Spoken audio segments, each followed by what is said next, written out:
it's just nice to finally be here and do this and have it go over successfully, because it's such a relief. Levi, do you want to do this again? Do I want to do it? Possibly. We'll see. Jordan, do you want to carry on the photos?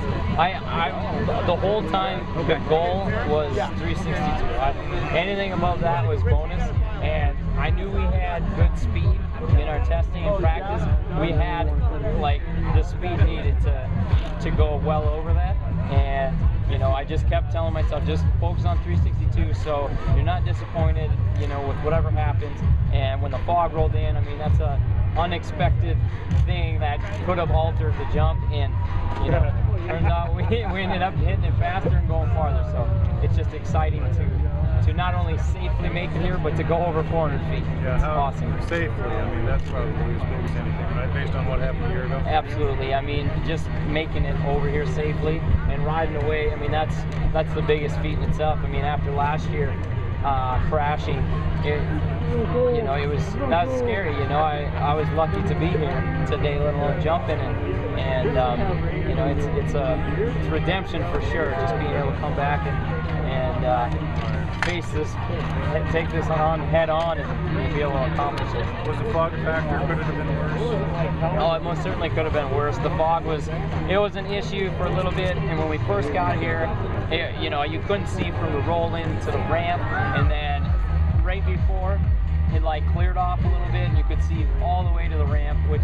you know, is over 1,000 feet. And I'm like, oh, we only got a 300-foot gap to jump over 1,000 feet. I can see everything, so we're good to go. So, I mean, fortunately, we didn't have any issue with that, and I mean, it worked out great. We were able to get an even bigger jump than we'd hoped. Yeah, it looked like Matto was farther ahead beyond the ramp. Was that just the way it worked out? Yeah, we planned to have him just ahead of me, and so we'd be flying through the air, kind of.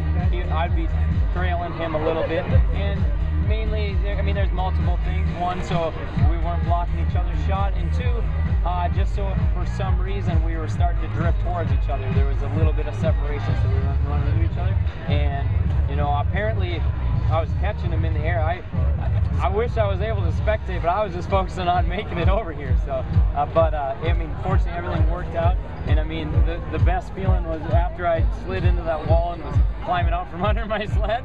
I saw Matt on his bike. I'm like, we did it, man! We made it! So, did you roll over down? No, I was coming in hot. The sled it doesn't stop very well. So I come in, and the first thing I did is I landed, and I was like, yeah! And I'm like going to put my arms up. I'm like, wait a minute! I gotta stop. There's a cement wall at the end. So I lock up the binders, and I'm skidding, and I'm getting close to that wall, and I'm like, I don't know. I didn't want to like run into it on the machine and go over the bar, so I was gonna try to like just walk it out from under me, but I was going too fast for that, so I slid out and slid underneath the sled.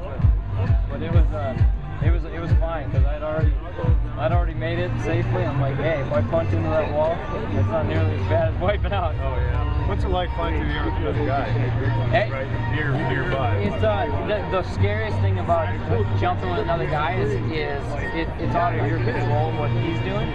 But that's the thing, you know. I know Matto is.